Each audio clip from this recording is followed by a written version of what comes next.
For more than 2 decades, I've identified as a Muslim, and my faith has shaped how I see the world, how I carry myself, and how I understand duty, justice, and community.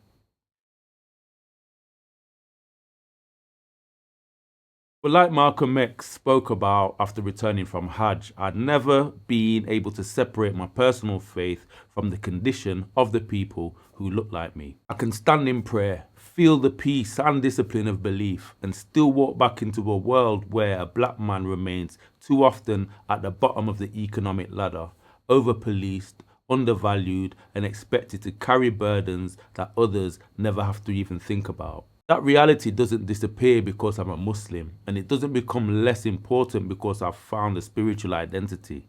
It simply means the struggle is still my struggle. Islam gave me a language of brotherhood, discipline, and justice. It gave me a framework that reaches beyond nation, class, and tribe, and it gave me a spiritual home. But it didn't make me blind to race, or the fact that race still shapes lived experience in very real ways. Being Muslim may connect me to a global ummah, but being black still places me inside a political and economical reality that can't be ignored. I don't stop being a black man when I enter Muslim spaces, and I don't stop seeing how black people are treated in wider society. I don't stop recognizing how poverty continues to weigh down our communities across the Caribbean, the Americas, and Africa. Faith deepens my sense of responsibility. It doesn't remove it. That's the part of why the term Mustafarian means something to me. I first heard the term from Professor Danjuma Bihari, and it stayed with me because it captured something I'd been feeling for a long time but never fully named. It's a mixing of Muslim and Rastafarian, not because I'm claiming to be a Rasta, but because the term speaks to something real in me. It brings together my Islamic identity and my black consciousness, and it gives language to the reality that I can be rooted in Islam while still standing firmly in the struggle against discrimination and poverty affecting black people globally. It isn't about borrowing an identity that isn't mine. It's about recognizing a shared spirit of resistance, dignity, and refusal. One thing I've noticed is that some people expect faith to make you less vocal about injustice. They expect religion to make you soften your language, lower your expectations, and accept symbolic belonging instead of real change. They want spirituality to stay in the private space, untouched by politics, race, or economics.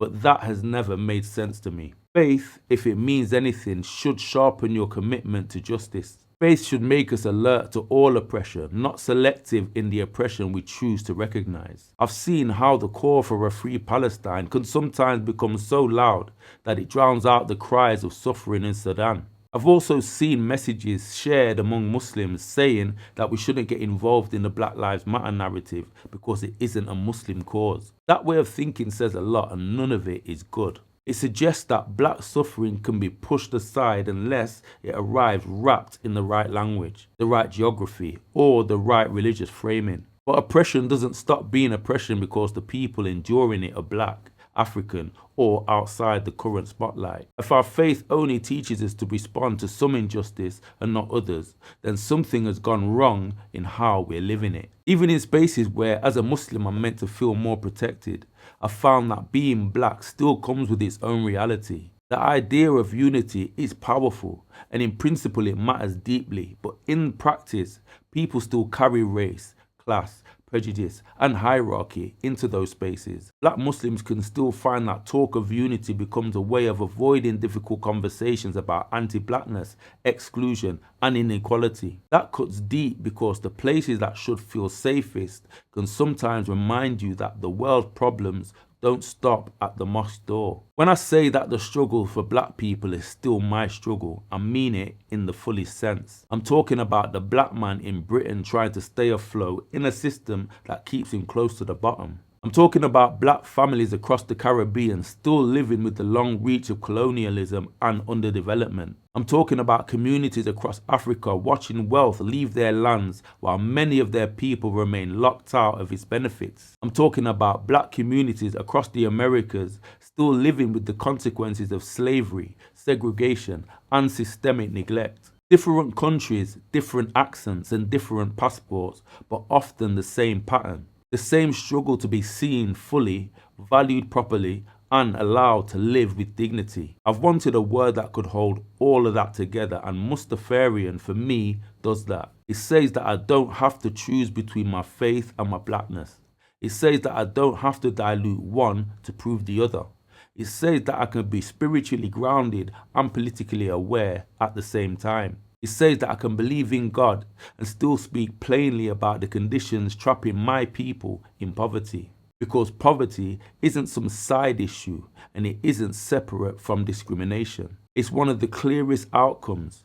It shapes housing, education, health, confidence, opportunity, and hope. It affects whether children grow up imagining a future or simply learning how to survive the present. That's why I can't be neutral. When poverty keeps landing on black communities generation after generation and continent after continent, silence becomes its own form of surrender. When black people are expected to carry inequality as if it were natural, then naming the problem becomes necessary. But for me, naming it is only the beginning, because the real work is in what we build. The work has to be practical. It has to be about creating spaces where black people, especially young black people, can see themselves differently. It has to be about skills, confidence, creativity, and ownership. It has to be about building pathways that challenge the idea that communities should only ever produce struggle. I've seen too much talent, too much intelligence, and too much possibility in our people to accept that. We aren't short of brilliance. What we're often short of is access, investment, protection, and opportunity. Like Malcolm, I don't believe that a personal sense of spiritual acceptance solves the wider problem. I may know who I am in faith, but it doesn't mean that the material condition of my people have been resolved. I may feel a sense of belonging in Islam, but that doesn't erase what black people continue to face in the world. My personal peace can't be enough while the collective struggle remains. That's why I see the fight against racial discrimination and economic injustice as inseparable from who I am. I think that's what sits at the heart of Mustafarian. It isn't a costume or a slogan. It's a way of naming a commitment to faith without forgetting race, a commitment to black struggle without losing spiritual grounding, a commitment to resisting discrimination but also resisting the poverty that continues to shape the lives of black people across the Caribbean, the Americas, and Africa. It comes down to something simple. I'm Muslim, but I'm also a black man. And as long as black people remain pushed to the margins economically, politically, and socially, that struggle remains mine too.